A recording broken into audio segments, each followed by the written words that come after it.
Conversations with Nicole. Let's talk about it. Tell me all about it. I'm here. I wanna know what's on your mind. Ooh, the world needs to hear from you, and I'm so glad to have a conversation to reach the nation. And it's all about you. We'll help each other to discover innovative ways to positively change the world. Let's talk about, let's talk about, let's talk about conversations with Nicole.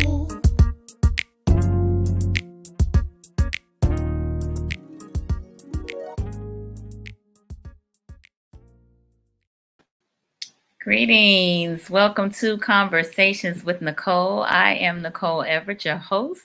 And Conversations with Nicole is a talk show based in Tallahassee, Florida, focused on connecting the community through conversations. And today is what I call Mindset Monday. Mindset Monday is an opportunity for you, me, and my guests to talk about whatever it is we want to talk about. And today, we are talking about coming to your senses, coming to your senses. We have been on this journey of trying to normalize the conversation around mental health and wellness, and particularly in Black and Brown communities, and trying to eliminate the stigma. So as we move forward, please know that this is an interactive live. For those of you who may be new to the platform, this is an interactive live. So we are live on Facebook, on YouTube, and on RokuTV via the Greater Works Network.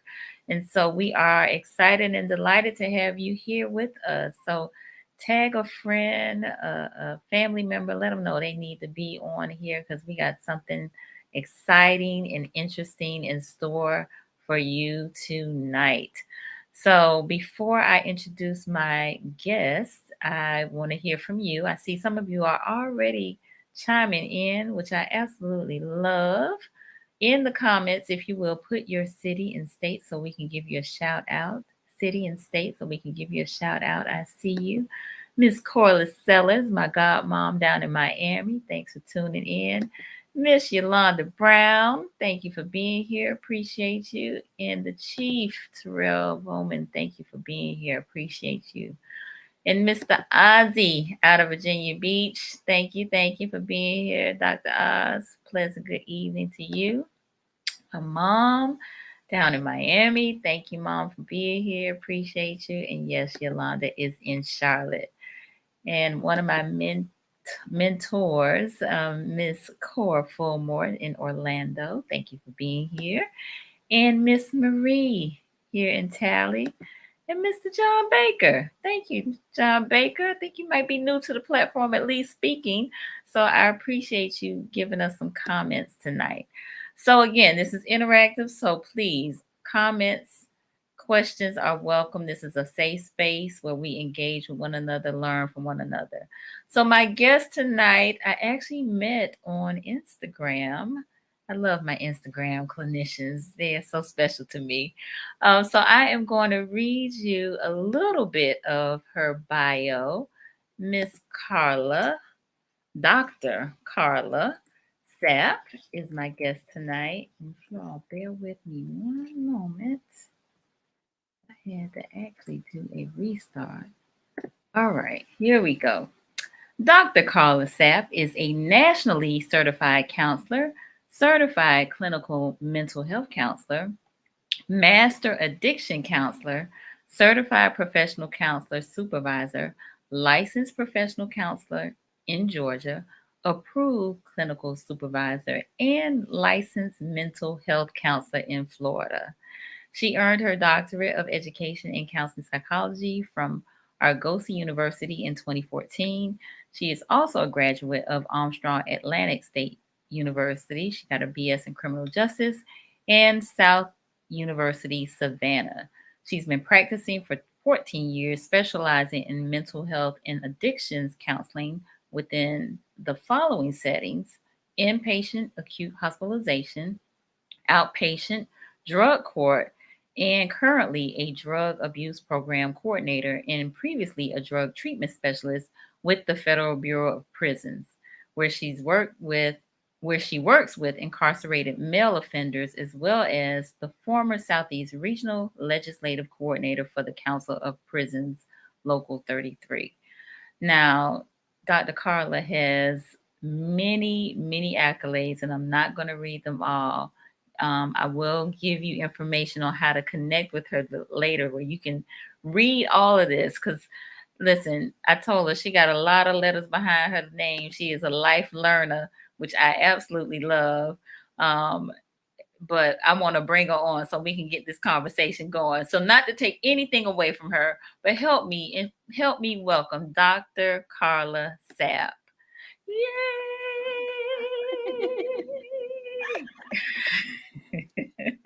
Hi. Hi. Thank you for being here. Thank you for having me. I'm excited to be with you this afternoon. My pleasure, my pleasure. So tell the peoples, who is Dr. Karla?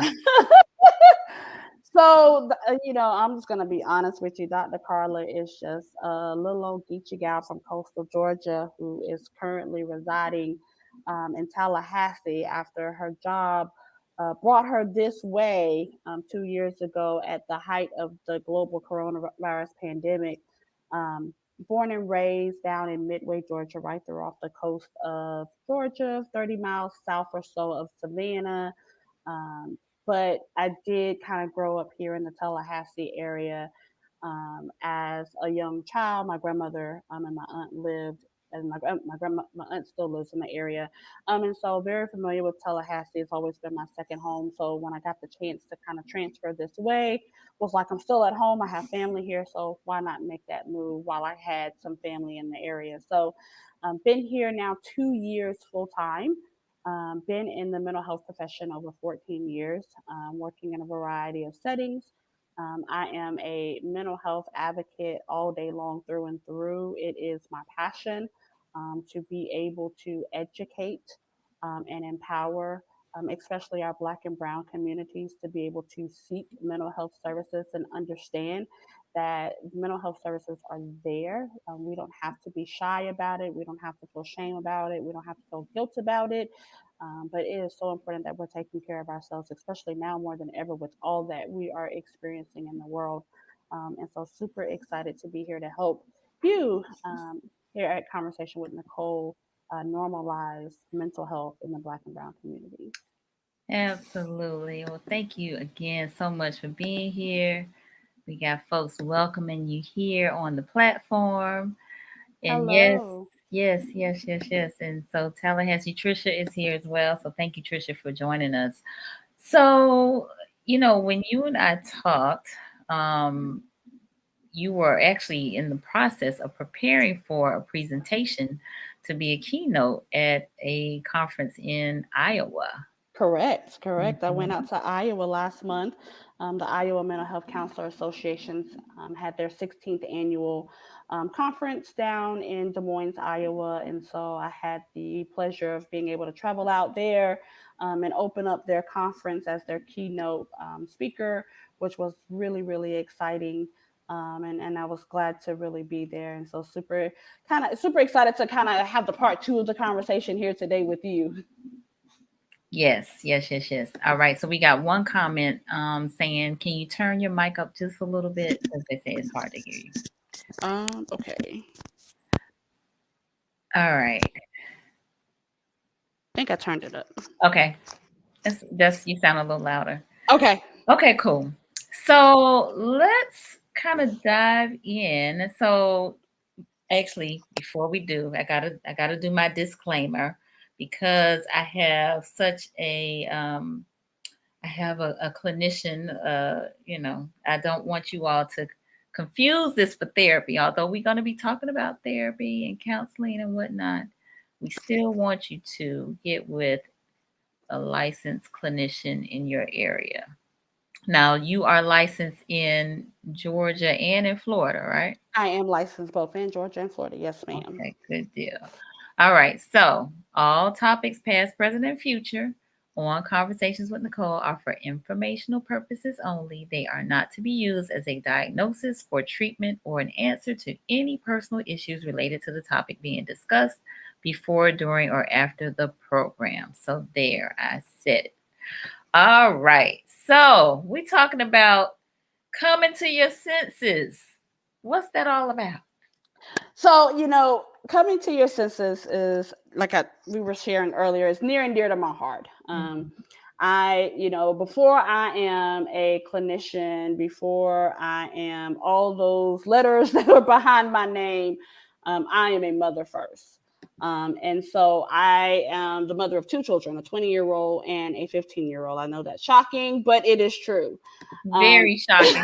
You look like you're about 25 yourself, man. Oh, thank you. I appreciate it. So my children may not appreciate that because then they think that I act like that, and then they're like, "Remember, you're 40, mama." But I have a 15-year-old, and so coming to your senses is actually 15 years in the making for me.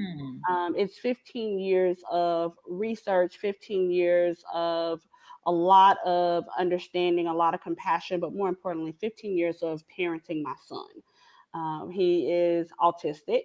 And as a parent, when there's something going on with your child. And as a mental health clinician, you know even more because you're kind of in the field, and so you kind of see things, things. And so it's been a journey. We've had a long neural journey over the past 15 years. But when he was diagnosed, prior to being diagnosed with autism, he actually was diagnosed with sensory processing disorder. And I was just like, I don't know what that is. That's not even a real thing, right? And so started doing research, started understanding what sensory processing disorder was, how my son kind of fit the criteria for it at that point in time. But then he did finally get diagnosed with autism.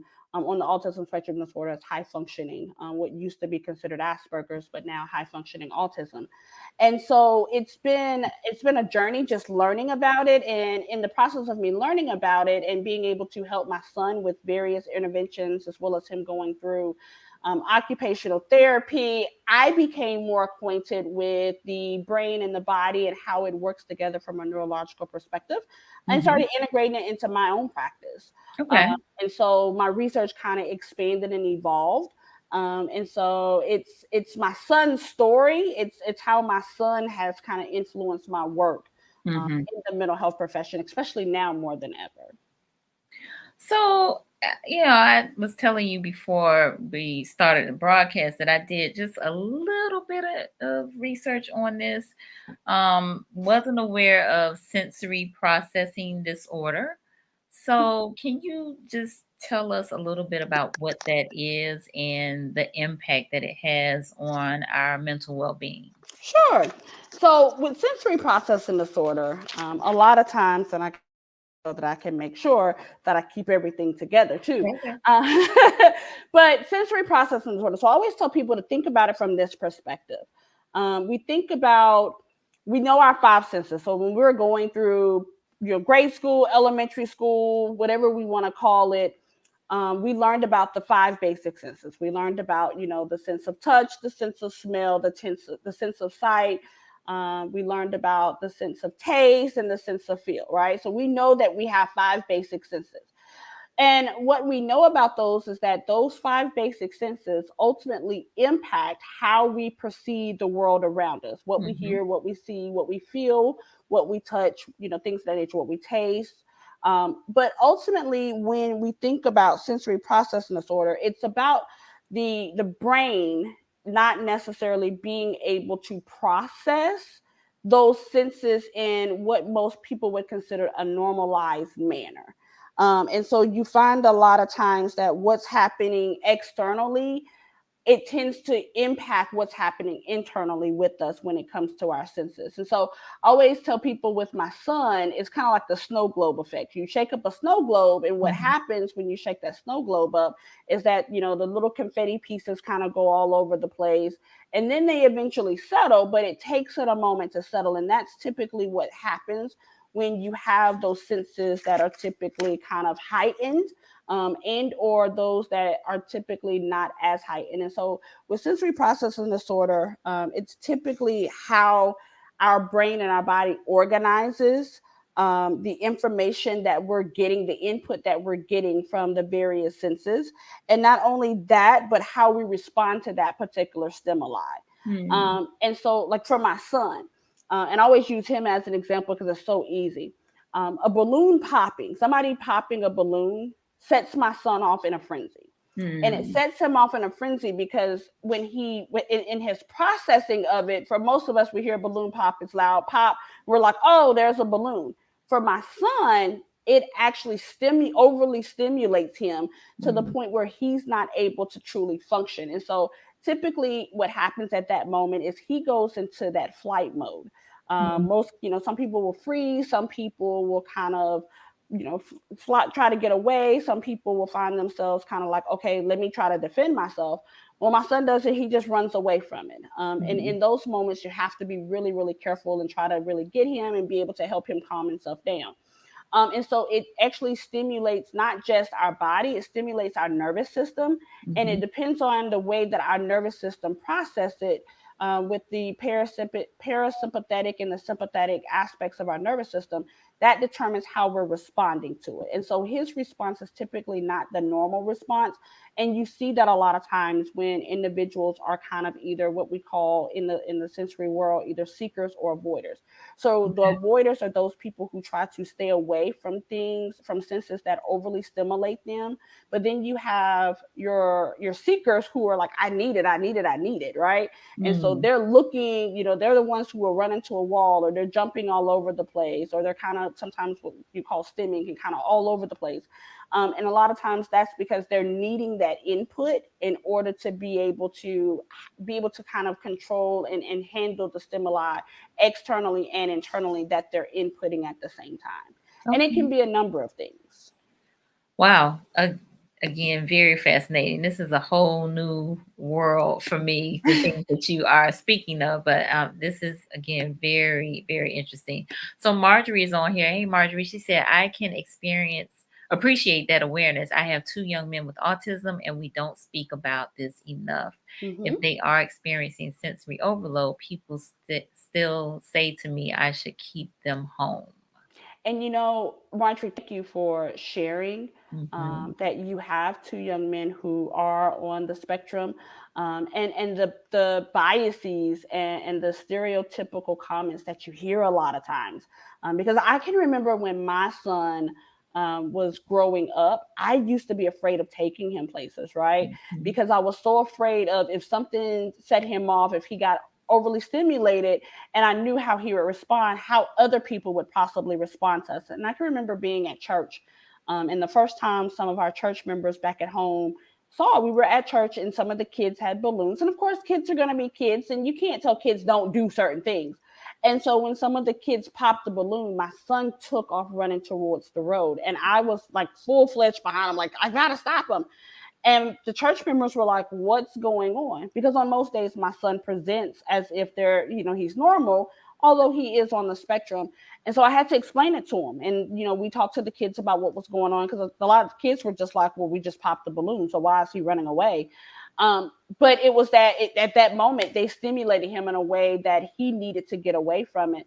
That was kind of one of those pivotal moments for us where I was like, you know what, if I don't talk about it, if I don't share, people aren't going to understand. And at the same time, my son's not going to feel comfortable enough to advocate for himself. And so it was a very pivotal moment in our lives, that particular day. And since then, I've continued to just kind of develop and gain more knowledge and start to integrate it into my own work, being able to help me understand individuals. And the thing is that it can be separate from autism and from any other neurological disorders. And so although you typically see it with individuals who do have a neurodevelopmental disorder or a neurocognitive disorder, you also see it in individuals who don't have those particular disorders, who are not diagnosed with them. And so it can be a standalone diagnosis that most people don't even really realize is actually out there, and it is a real thing. So that was an important point that I thought should be shared, is that just because you don't necessarily have to be on the autism spectrum in order to have a sensory disorder. Correct, Mhm, correct. And mhm, I think, that's a lot of people sometimes don't even realize exactly what I'm experiencing or what you're mhm, experiencing. mhm, And so, you're out and about, you're in Walmart or you're in the mall, and you're all this noise, you're taking in all this noise, you're taking in all these different lights. And when you realize it, when you get to your car, you're like overly exhausted, you're tired, and you're just like, I just want to go home and I want to go mhm, to sleep. That's part of that sensory piece, because the mhm, more stimulation that you're inputting, the more it exhausts you out. Or if you're that person who's like, okay, look, I've got to have some stimulation, because if I'm not getting anything, then I'm not really feeling. So you don't have to, like, this is one of those diagnoses. It's disorders, and it's really multifaceted, mhm. and it can happen across spectrums, right? And I always like to tell people too, trauma, right? If we think about from just a mental health aspect, and we think about trauma, we all experience some form of trauma in our lives, and a lot of times the traumas that we're experiencing ultimately are tied to our senses, because then there's something that we may have that we smell or we see or we taste that reminds us of that particular trauma, and it automatically triggers a trauma response from us. Mhm. And so it can be tied to a variety of different aspects of our life. It's definitely within our environments, and so there's those environmental stressors. You think about different, like with the pandemic right now, and the heightenedness of everybody's anxiety, things of that nature. And so it's very interesting when you start to see how it doesn't just impact the mind body connection, and how we're able to regulate ourselves as individuals, but that it happens over a period of time in a variety of various activities that we're in contexts that we are involved in, whether it be home, school, work, leisure activities, the way we care for ourselves, things of that nature. Indeed. I think, Lynette has mentioned it that more people probably experience this than we actually realize. And we don't really even know what's going on with us. Mm-hmm. Right. So, Princess, who's here in Tallahassee, she says, I hate loud noise and bright lights at times. I can be exhausted or stressing when I notice a change. And so to me, that's like really being in tune with your body and understanding, what that irritability is, what to attribute that to, or what that anxiety is related to that. So, seekers and avoiders. Mm-hmm. So those are some new terms for me. So again, I'm so glad for this education tonight. So I'm gonna pause here just for a moment to get some feedback from the viewers. I would like to, if you all feel open enough to share, how many of you have had some sensory experiences that you are mindful of? If you just raise your hand, give me a thumbs up, a church finger, let me know how many of you have had a sensory experience. Princess has shared hers, Mm-hmm. but if you don't mind, just let me know in the comments, letting us know in the comments how many of you have had a sensory experience that you want to share with us. Now that I'm thinking about it, I think I may have experienced something like that now that, since we're talking about it. And I think sometimes I can be both. I can be seeking, you know, some Mm-hmm. um some feeling, if you will, or I can be avoiding it, trying to move away from it. Yes. Yes, and I always tell, like, people sometimes, like, I have people who are like, "Well, why don't you want to go?" And it's like I have to have those times. Like, my home is my safe space, Mhm. and after a long day at work, like, I just need to be home. There are days when I come home and I just want to be in the dark. And so I Mm. know, I think Princess kind of shared that, Mhm. at times she, bright lights, loud noises, it can be exhausting and stressing for her. And that's typically like a day of work. where it's something constantly going on and it feels like chaos. It's like, okay, now I just need to go home and just be in pure darkness and not have anything else going on around me, because I have to be able to calm myself. And so you brought up that internal sense, and I know you and I were talking earlier, and we talked about those 5 basic senses that we know about, right? Mm-hmm. But there are 3 other senses. So we actually have 8 senses, but we only learn about the basic 5 when we're in school. But one of those senses is what they call the inter-obsessive sense, and that's the sense of the internal. So what am I feeling inside, right? And that's the body awareness piece that Mm-hmm. sometimes we're not as connected to. And it's so important that we're connected to our bodies, because in being connected to our bodies, our mind and our body kind of works together and they regulate each other. And so if my body is feeling stressed out, guess what's going to happen? My mind is going to be the same exact way, because I'm going to have a lot of probably irrational thoughts. I'm going to have a lot of fleeting thoughts, and I'm not going to be able to really process through them as rationally as I should be able to, and in a way that's productive. But that internal sense, it kind of tells us what's happening. So think about it from the standpoint of when you're hungry. When you're hungry, you're hungry. Your stomach starts to growl, maybe starts to hurt. Your mouth might get a little dry when you're thirsty, or you start to have like these various tastes that you're having, these cravings, things of that nature. So your body knows. And that's kind of what that internal sense is being able to kind of just be one with my body, and being able to kind of hear it in a way where it's not like speaking loudly, where it's like, hey, I'm hungry, but knowing what those particular senses are. And that's so important a lot of times, because people don't realize how all of those kind of play together. So not only do you have that internal sense, of course, we have the vestibular sense, which is our balance. And that's kind of what keeps us, that's our equilibrium. And that's actually in our ears. And so when you think about it, and it kind of reminds me of that song back in the day when we were in school. And it's like head, shoulders, knees, and toes, and all these pieces of our bodies are connected. But that's how we function as individuals.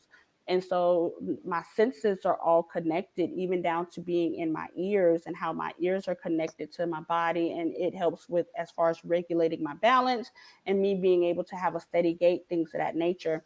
And then with my movement, which is another sense that we have, that's what's called the proprioceptive sense. And so if I'm moving around relative in space, kind of where my limbs are, and having that idea. So even you think about you walking around in your house at night, it's dark, you're trying to go to the refrigerator real quick to get a drink. You don't necessarily need the light with that particular sense, because it kind of helps you to kind of feel where your body is relative to space, things that may be in your house. And Mm-hmm. so all of those tend to kind of contribute also to our senses, and how we move around, how we regulate ourselves as individuals, and also how it impacts our mental health. Indeed. No, thank you for sharing that. So 8 senses, not just Hmm. 5. Hmm. And you're right, that whole spatial piece, the balance piece, those are all very important. Hmm. Very, very important. So folks have been chiming in. Let me share some of what they have shared. Let's see. So Marjorie said, I avoid crowds and cannot hear too many people talking at once. Panic attack and start cleaning everything at home to calm down. Hmm. Hmm. Princess started from trauma and it was bad because I would pass out. I learned by using coping skills and meditation to calm my mind. Yes. That calming, being able to calm yourself is hugely important. Yes. Yes, Lynette, I'm a regular viewer and I'm very vocal about being a neurodivergent professional. I have work accommodations to accommodate my sensory differences, among other things. Yeah. Have you seen that? Yes, and that is definitely, for those who are more neurodivergent. And neurodivergent is a term that is being used widely a lot Mhm. more now. And so when you hear the term neurodivergent, ultimately what you're saying is that I the what most people consider to be normal functioning. And again, Mhm. for me, and I always tell people normal is relative to the individual. So what's Mhm. normal for me may not be normal for somebody else. Right. But in the society's normal, Mhm. the neurodivergent individual is a person who may have some type of neurodevelopmental or neurocognitive disorder, whose Mhm. brain does not function as normal brains. Again, normal's relative to the individual, but there it may not function. It may not be considered normal functioning. But I'm gonna be honest with you, more people than not are probably more neurodivergent than they are neurotypical. And Mm. neurotypical are your normal functionings. Um, and so I always try to help people understand the difference between being neurotypical and neurodivergent.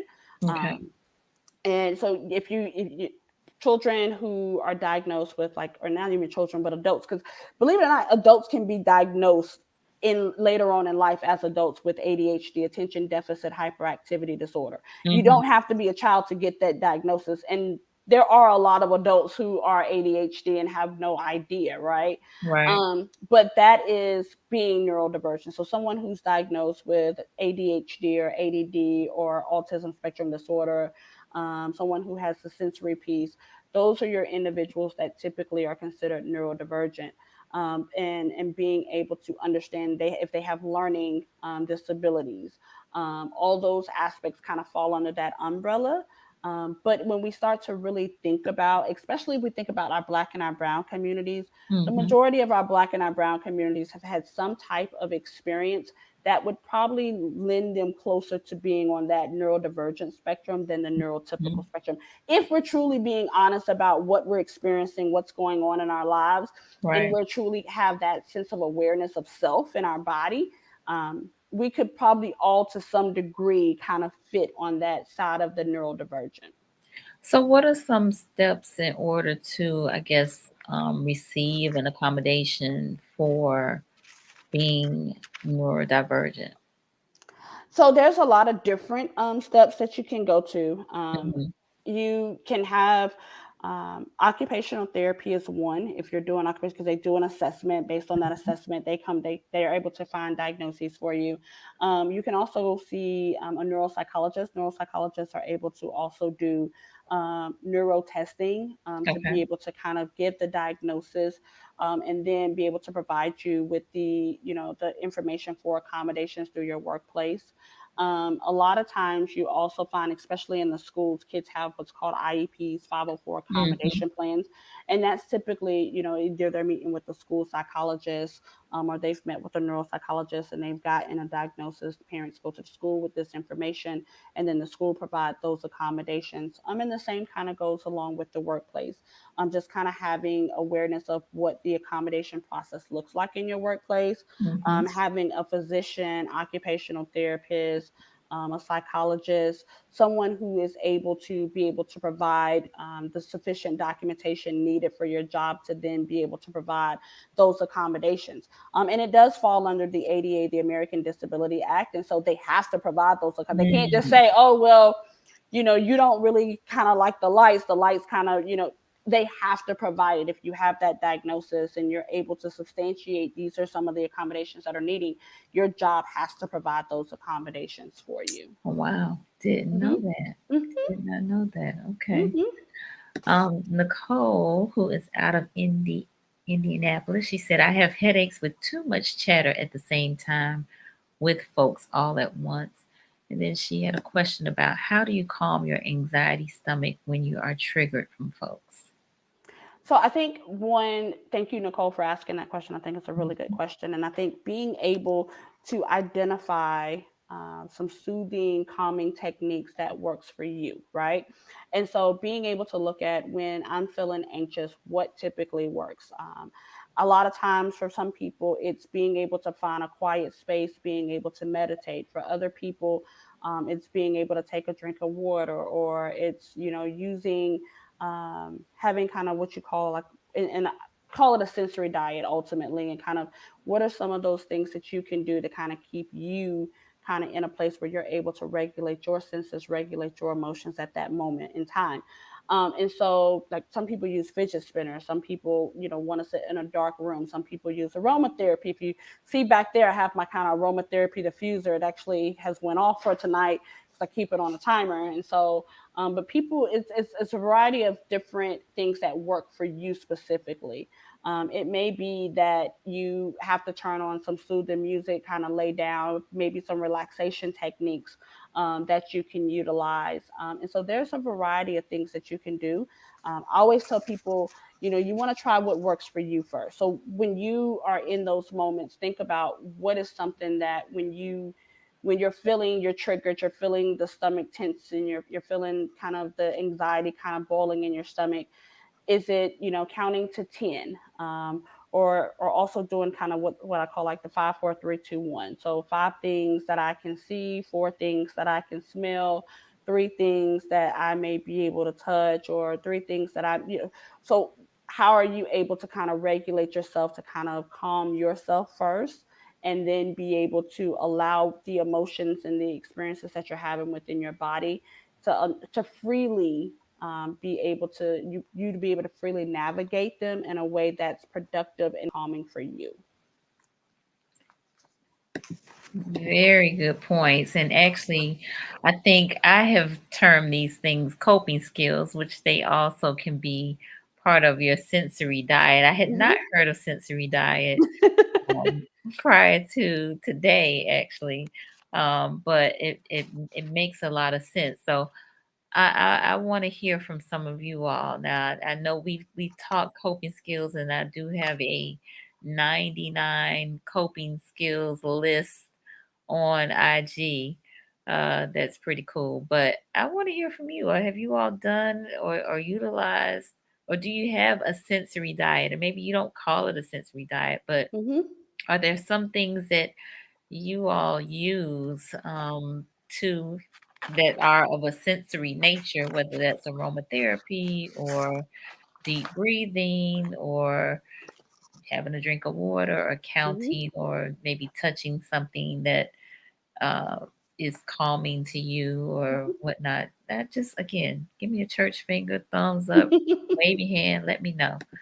Nicole said, thank you so much. You're more than welcome. And I will say this with the sensory diet, being able to think about the sensory diet in kind of like sections. And so what could you use for movement, or what can you use for taste? Or, like for me, ice is one of my things. When I'm really feeling really stressed out, I'm all about getting a cup of ice and just eating ice. And it kind of just to having the ice and crunching on it and everything, it kind of allows me to recenter myself. And so that's more of kind of that taste piece, right? That chewing, that taste piece. But then for some people, weighted blankets work. Funny, I actually, it's really funny. My fiance, a couple of weeks ago when I was working on my presentation, I was telling him about weighted blankets. So he went and bought one because he thought I was playing. And then he's like, "Oh, I'm in love with the weighted blanket. I'm going to sleep with this every night because I got the best sleep ever." But it's more of the decompression part of it, and that it kind of calms you. It kind of keeps you right there together, and it allows you to kind of self-soothe. And so that's kind of like that touch piece. And so thinking about that sensory diet in perspective to the various senses, and what are some things that you can use in those senses to help calm yourself. No, I love that. Yes, and I have heard people talk about the weighted blanket as well. But I hadn't thought of it from a sensory standpoint, but that's exactly what it is. That's exactly what it is. All right. So you said movement, taste, smell, sound, touch. So Sight. there you go. Yes. Yep. And then of course your smell. Your internal sense. So what are you feeling on the inside? And your balance. Okay. Trisha said, once I hit my 40s, the level of stress I feel in large crowds or noisy environments is at a new level. And as a result, I avoid those situations when I'm by myself. So Trisha brings about something that is something that causes me to think about, as we age, do our senses change? They sure do. Okay. And that's the thing, like being able to understand that we're always evolving, right, as individuals. Mm-hmm. And so because we're always evolving and because we're always having different experiences, our senses are going to kind of change along with those particular things that we're experiencing in our lives. So while I may have been this person who, in my 20s, who could do the large crowds, who could do the people talking to 5 different people talking to me at one time, as I become a lot older, it may not be as prevalent for me and it may not be as healthy for me, because then it becomes a lot more overwhelming, right? Mm-hmm. And so being able to kind of identify that and know that, as we mature, as we have different experiences, things kind of change in our life.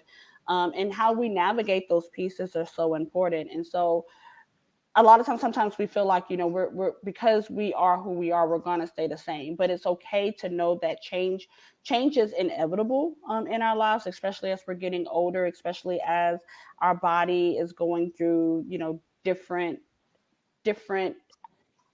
experiences. You think about, like, with COVID just going on at this point, and not just only with COVID. You think about just the way of the world in the past 2 years, to include COVID, with the racial tension and the social justice aspect that kind of come along. That's been traumatizing. So because Mm-hmm. that's been traumatizing, what does that do? That ultimately impacts our brain structure, right?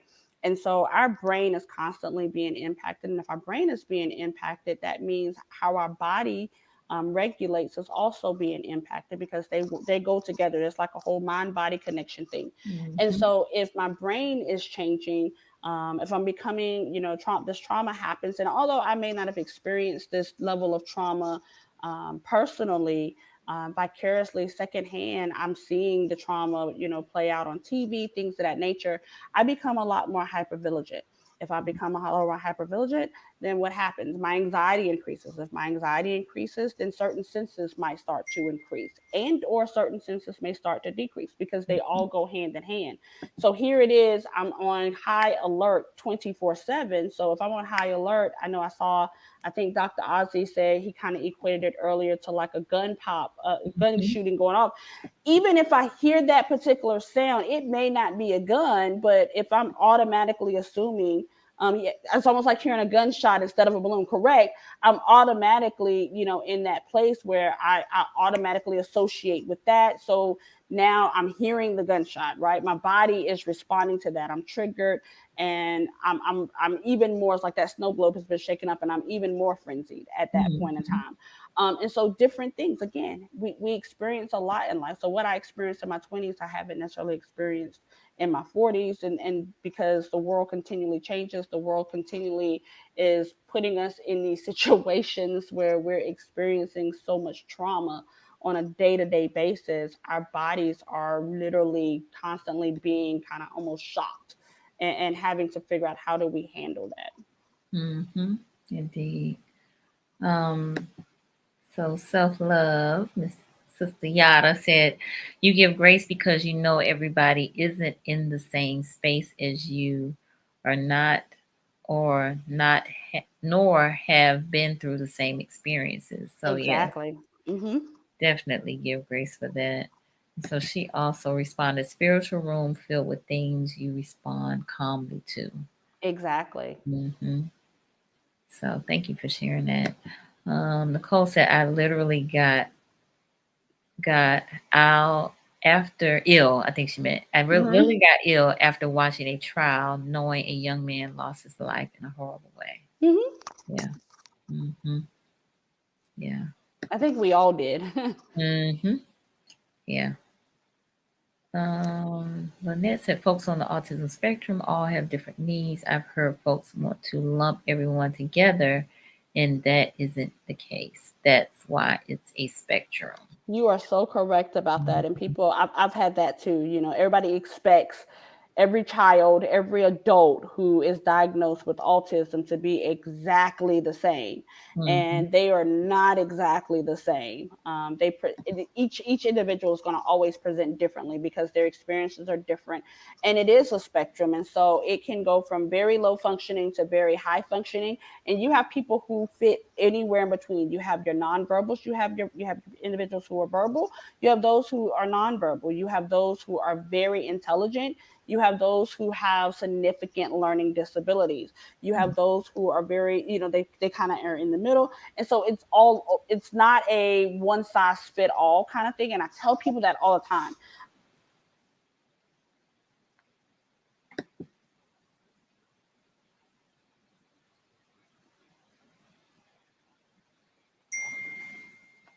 Oh, there you go. Okay. I was like, did I lose you? Okay. I was like, what happened? No, No. the technology, boy. I tell you. Okay. It's okay. But as I was saying, like my son's very articulate. He's very, intelligent.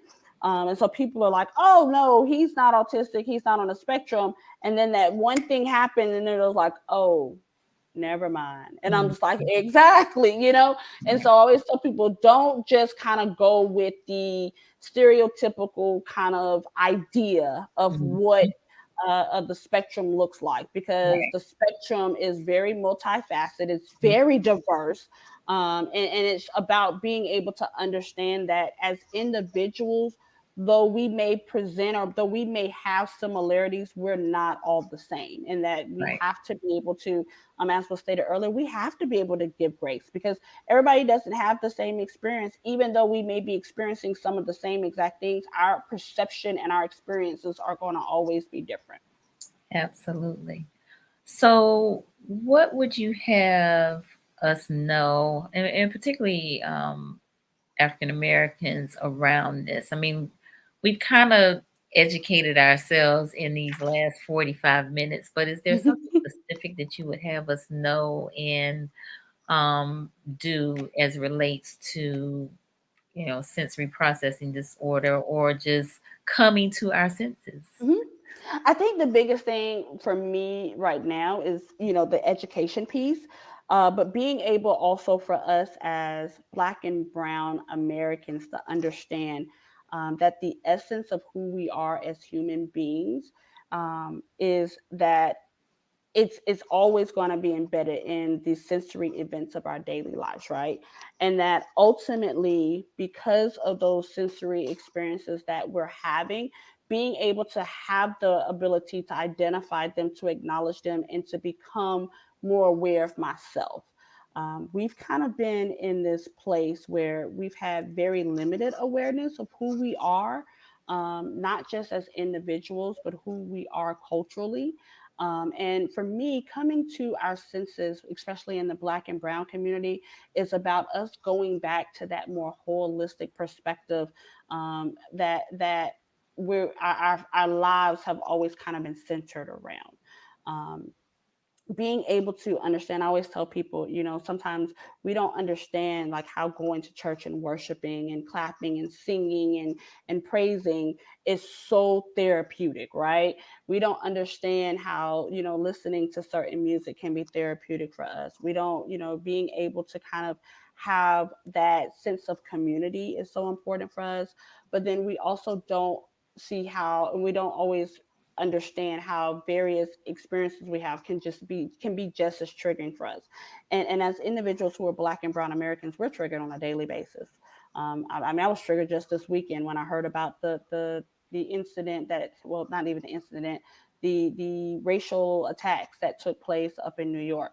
And that triggered me, because then it's like I can't even go to the grocery store, right? Like how do I continue to live in this world and exist in this world where we're constantly being attacked and we're constantly Mhm. being killed for the color of our skins because of ideology and political polarization, and just individuals not being comfortable in their own skin and feeling threatened and intimidated because of the color of my skin.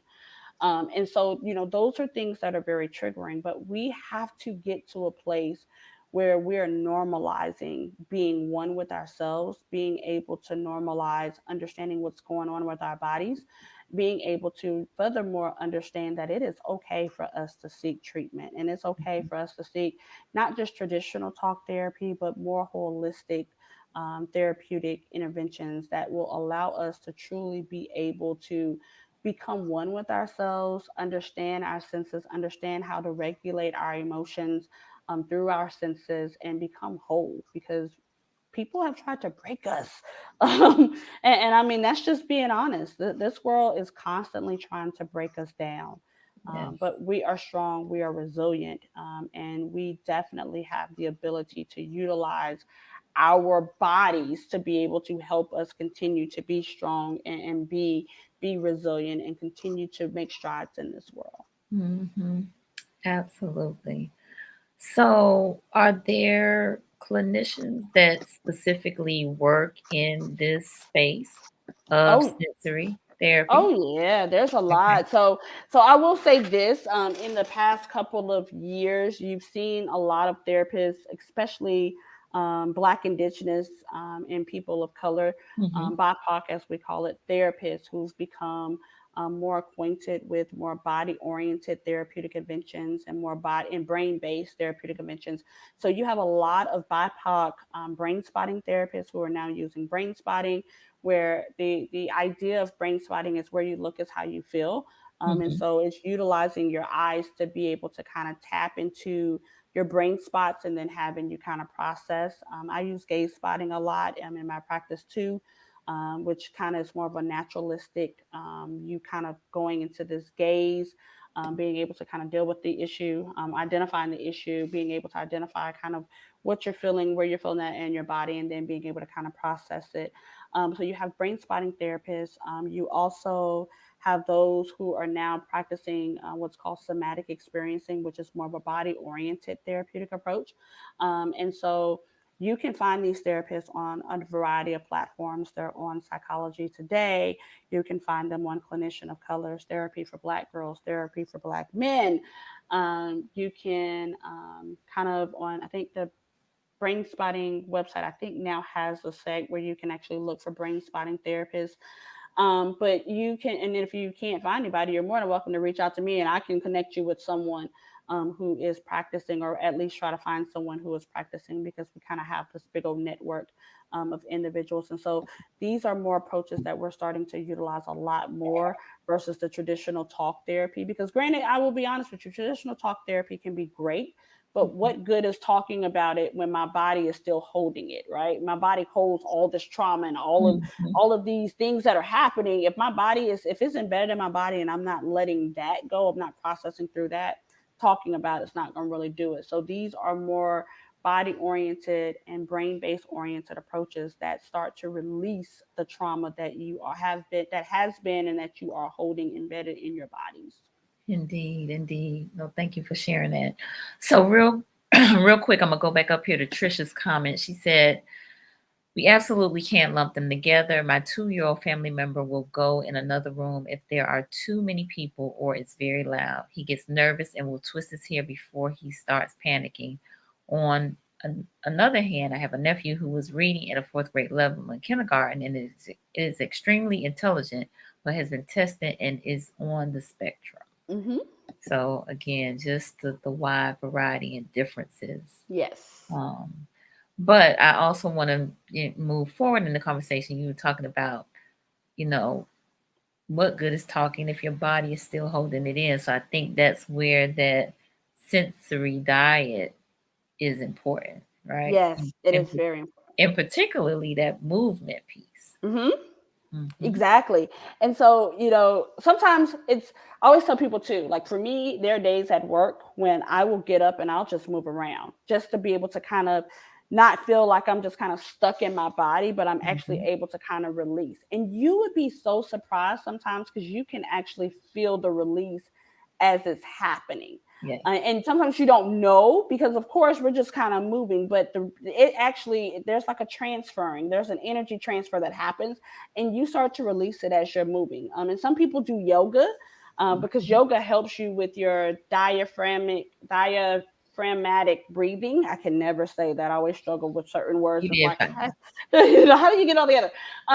But it helps you kind of get your breathing and kind of center yourself, but also allow you to become one with your body. And so yoga, especially restorative yoga and trauma informed yoga, yoga can be so instrumental just as well. Indeed. Um, but then dance oriented kind of therapy, people are using that a lot more now too, Mhm. where you're kind of going, and it's not, I'm going to the club kind of dancing, but it's more therapeutic dancing, just to kind of be able to walk you through and help you to kind of release it. Um, and then also, like I said, I do aromatherapy. It's nothing for me to come home and I have my different scents, and look them up, see which ones work for which things.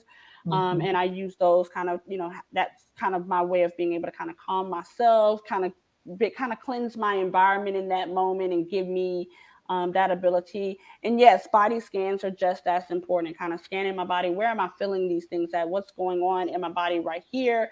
How am I able to kind of work through that? Mhm. And so those are all important things that we can do. Um, Okay. in practice, in group, when I'm doing group therapy, typically we'll start group therapy kind of doing like a body check. And then, Mm. so, I'm feeling in my body today, this is what my body's feeling, or this is where I'm feeling it at in my body. Mhm. And then at the end, we'll kind of check back in. So at the beginning of the session, I was feeling, kind of some knots in my stomach. But now that we've had therapy in my body, I'm feeling this particular way. Or I'm feeling a lot more free. I don't feel like I'm kind of stuck in my body, things of that Mhm. nature. And so just kind of having that body awareness and being able to have some sense of body liberation. Yeah. Because our body is our temple, but our Mhm. body holds so much. It does. And let's just be real, as Black and brown individuals, we're talking generational trauma, right?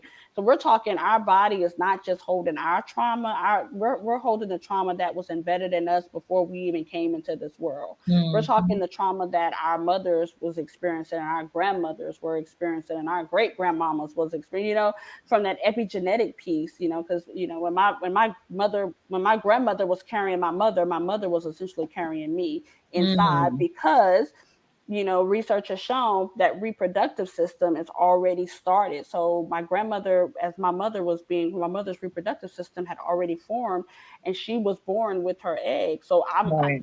I'm one of her children. So here I am. Mhm. So Mhm. whatever my grandmother was experiencing when my grandmother was, pregnant with my mother, I essentially experienced as well. And so being able to understand that all of that's interrelated. And so Yes. we're carrying all of this, and at some point, you know we get to this place in our lives where we recognize that while our grandparents and our great grandparents may not have had the ability to be able to utilize, more modern day therapeutic interventions, we have the ability to change that cycle now. We don't have to continue to pass on what they essentially had no choice but to pass on to us.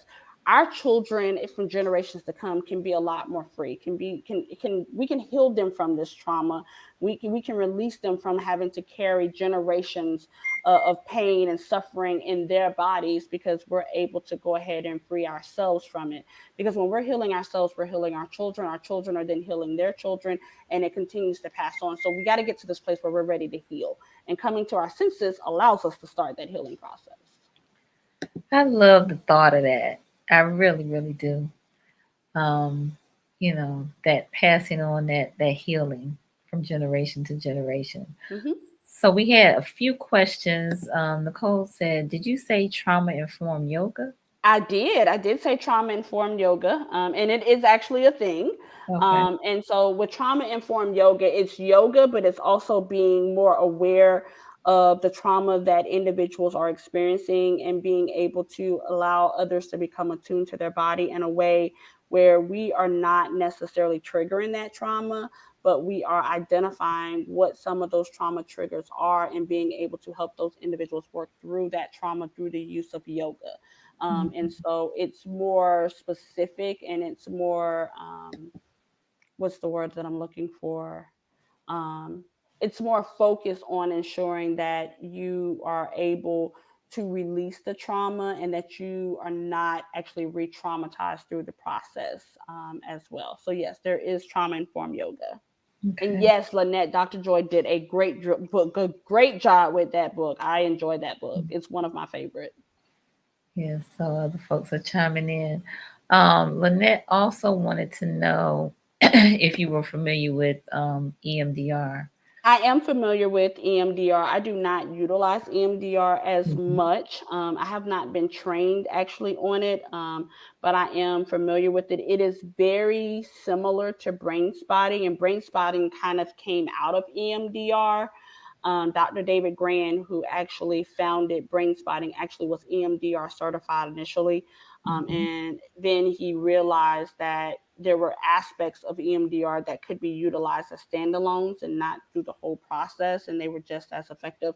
And so I actually have some clinician friends who are certified in both brain spotting and EMDR, and they kind of go back and forth between the two.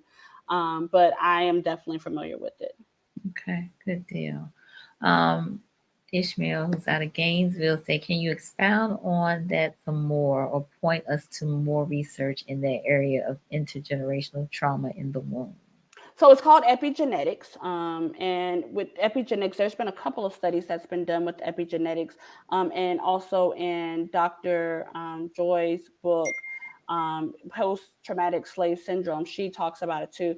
But Mhm. ultimately, what it shows is that when we think about generational trauma and intergenerational trauma, and I always tell people I say multi-generational trauma, and the Mm. reason I say multi-generational trauma is because some people say trans, some people say inter, but trans means that it's transmitted between two individuals. Inter means that it's happening between individuals. Multi means that it is more than one and more than two individuals. And so, in order for it to be inter and trans, it has to be multi. And so, I Mm. always use the term multi generational trauma. But when we think about the generational trauma from the wound and the epigenetics standpoint, what you come to realize is what epigenetics show is that typically what you're experiencing, the individual who's carrying, so the reproductive system actually is formed in utero. And so because it's formed in utero, men, um, baby, baby boys, baby girls, they're actually born with their reproductive systems intact. And so, because of that, typically what's actually being experienced from the individual who's carrying the particular child, that child in utero is also experiencing it. And so, it's transmitted. And a couple of studies that's been done, and they actually used some mice, and they were actually able to show.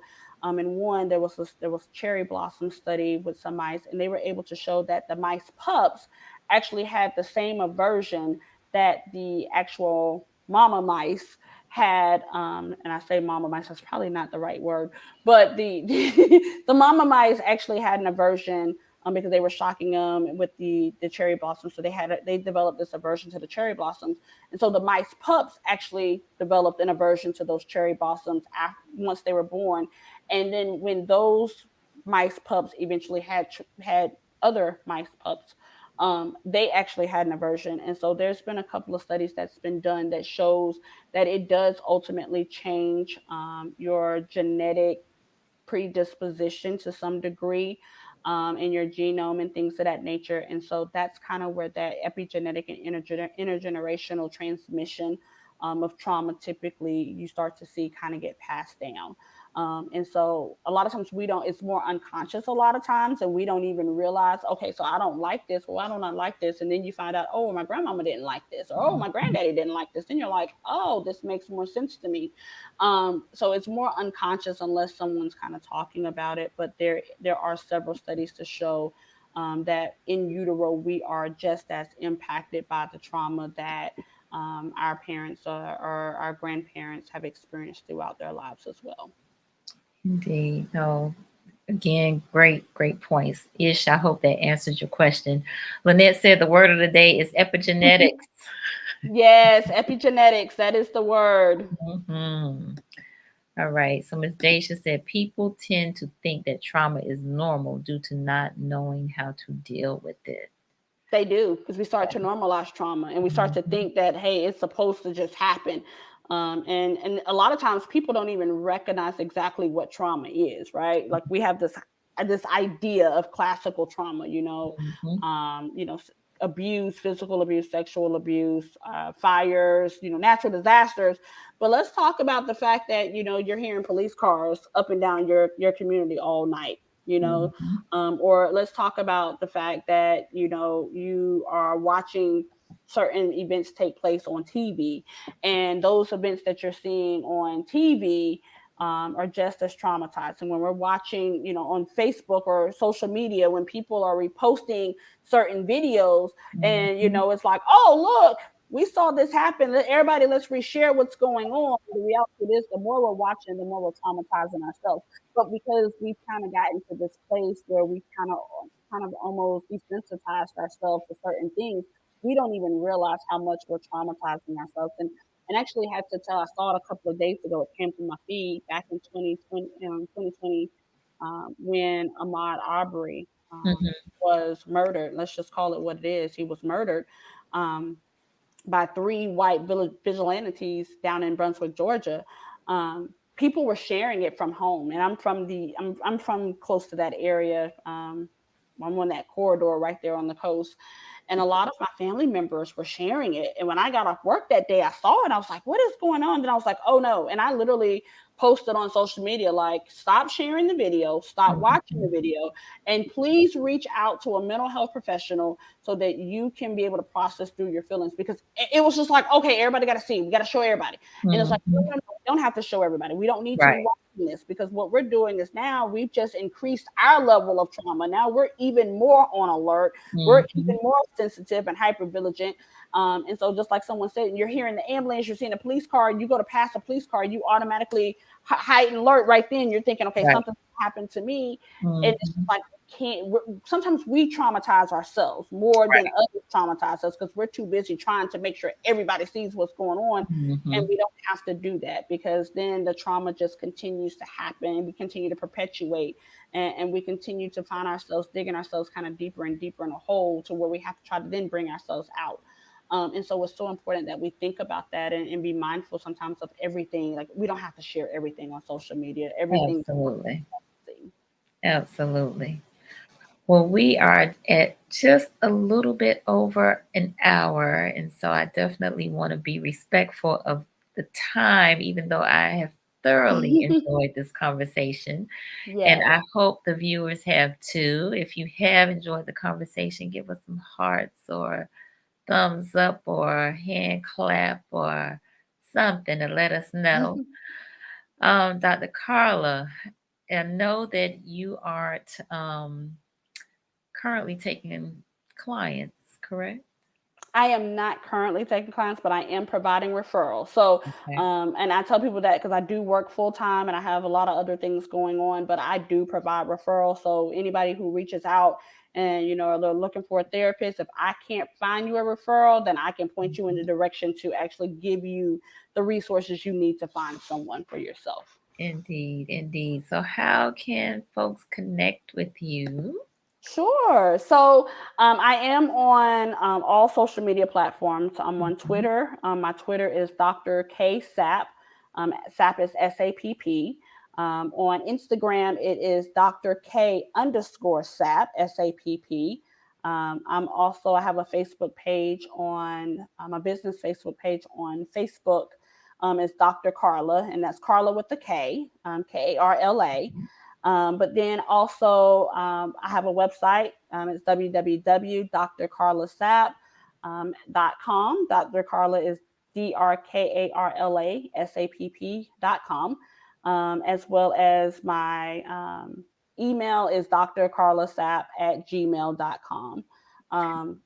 So those are all my social media. You're more than welcome to reach out on any of my social media platforms, or you're even welcome to reach out to me in email. Like I said, if you're looking for referrals, different resources, if I can't provide it for you, I will point you in the direction for you to be able to ensure that you have it.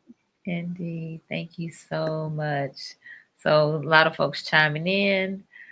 Lynette, wishing you best wishes. Thank you, Lynette. Partner. Self-love said congratulations. My mom said loving all this knowledge. So well, thank you, Mama. Yes. So definitely you have enlightened us tonight, at least enlightened me. I can speak for myself. I got quite a few notes and definitely want to, kind of tap into this a little more. Good. As it relates to my personal self, because maybe there are some things that I've just kind of overlooked, and really kind of checking in with my body and how I'm feeling and how I may adjust how I'm feeling based on my sensory diet and whatnot. So Yes. yes, yes, yes, yes, yes. Oh my goodness. So mom says, come back. Mom wants you to come back. All Yes, right. ma'am, Mama. All right. And so we'll have to do that. We'll have to do that. Um, Dr. Carla, again, she got all these alphabets behind her name, but she is a well-versed sister. I mean, in speaking with her, because she works with the incarcerated population, and that's a whole nother conversation in and of itself. It Right. is. She was telling me about her dissertation, which was around the life choices of federal corrections staff. Again, a whole nother conversation, just that mindset and kind of what that particular population goes through. So I think that would definitely be worthy of an exchange and some understanding in that space. So let's, look at some future dates We and can make it do that. happen. Yes, ma'am. We can do that. Yes. And so also, the great thing about social media is that you can meet folks there, and how dope, how awesome is it that I would meet you on Instagram and you would be based right here in Tallahassee. So I am again just excited that you were able to, that we connected, and that you were able to join me tonight and share this very important topic. So I want to encourage the viewers to do what? Let's keep the conversation going. Let's keep Yes. the conversation going. Definitely, if you think that you may be sensory challenged or neurodivergent, get with a clinician. Go get an assessment done, and see where you stand, see where you are, and make those adjustments, get those accommodations made so that you can be your best self. So definitely encouraging you to get with a counselor, a therapist, a licensed professional, or someone that's working on licensure in your state. They don't necessarily even have to be in your city because of telehealth, but in your state, to get the help that you need. So May is Mental Health Awareness Month, and we are encouraging everybody to get their checkup from the neck up. It's just like we go and get physical exams, we need to get mental exams or getting a mental checkup. So again, Dr. Carla, thank you, thank you, thank you for joining us. We really Thank appreciate you. it. I've enjoyed myself. Thank you for having me. Indeed. And also just want to encourage folks that are new to the platform to check us out on YouTube, subscribing and supporting, and we can use the support. So on let me see, Wednesday, for Wellness Wednesday, Dr. Mike Johnson is out of Arizona, and we are going to be talking about activists and anxiety. Activist and anxiety. We coming up on Juneteenth season, and I know there were a lot of folks fighting for that special day, and so Dr. Mike actually sees a lot of activists at his private practice, and so it's going to be interesting. All right, we are wrapping it up. Hopefully, we will see you all on Wednesday. Lots of folks still chiming in. Thank you much. Appreciate you all for being here.